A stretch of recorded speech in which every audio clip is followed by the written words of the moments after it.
Hi, I'm Dr. Bram Raphael and I'm a gastroenterologist. I'm thrilled that Kaley and Amy are going to share their incredible stories. They both have daughters who are diagnosed with intestinal malrotation. Join us now as they discover, along with us, how much they have in common and how much they've learned from their experiences.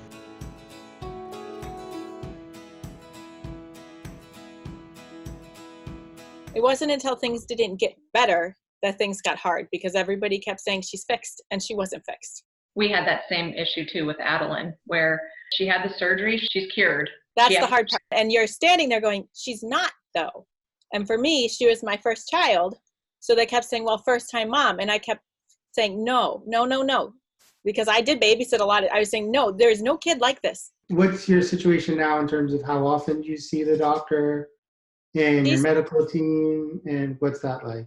Ava goes to see her GI once every tentatively 3 months.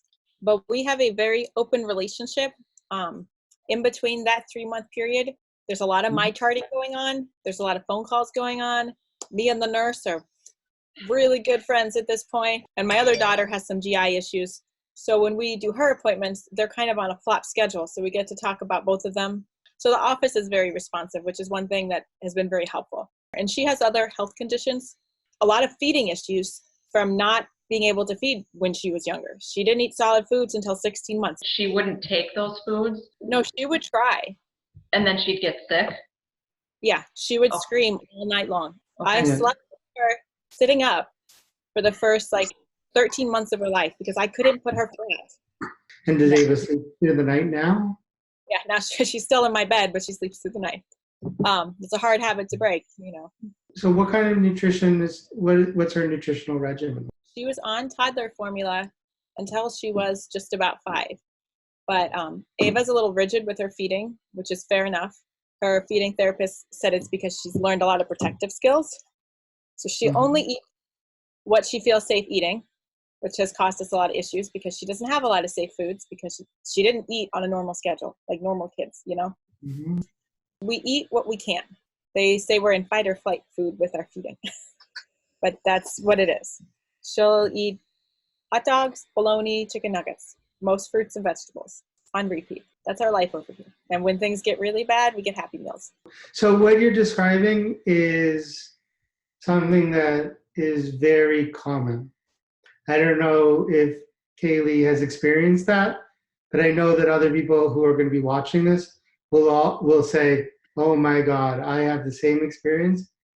They may even say very much the same foods. We did too. She was a very picky eater from the time we were giving her table food, and she had very much the same as Amy had as far as what she would eat. Ironically, now after surgery, we were just talking about it at the dinner table tonight. She had sloppy joes for the first time ever and loves it. I mean, those are things to celebrate, right? Like a sloppy joe. Right. Kaley, isn't it funny how you're like, I never thought I would be so happy over such a simple childhood thing, and you're just going to scream it to the world, Yeah. Because people take for granted that they'll just eat. Absolutely. She came home from school and she goes, I love hamburgers. When did you try one? Today. You're right. We celebrate because for some reason her brain said this didn't work well as an infant. So she kind of pushed things aside that most people would like. Mm. And she, in her brain, taught her brain that that's pain and just avoided them. Their lives are really complicated. A lot of stuff is going on. And with all these medical visits and really worried about how much they're weighing, and there's a lot of stress. And when you're stressed out, you shut down. Because we had all those typical problems early, we did deal with that. She was in PT, she had toe walking, and then she OT for sensory and fine motor. And it was just, she was missing things. Like she didn't learn to crawl, she skipped it. But she didn't have the time to hit those milestones like other kids. She wasn't spending hours on the floor. We were going to doctors, we were going to visits. The biggest hurdle for us was the surgery and the 7 to 8 weeks after surgery, where prior to that, her vomiting was clear. There was never any food in it.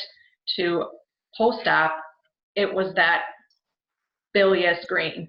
It was all the warning signs, and we were in and out of the emergency room, phone call after phone call to doctors telling them, this is our warning sign, do something. Other than January to, I don't know, May, that was really our only time. She was on cyproheptadine for a long time, but we weaned her off and she is now on nothing.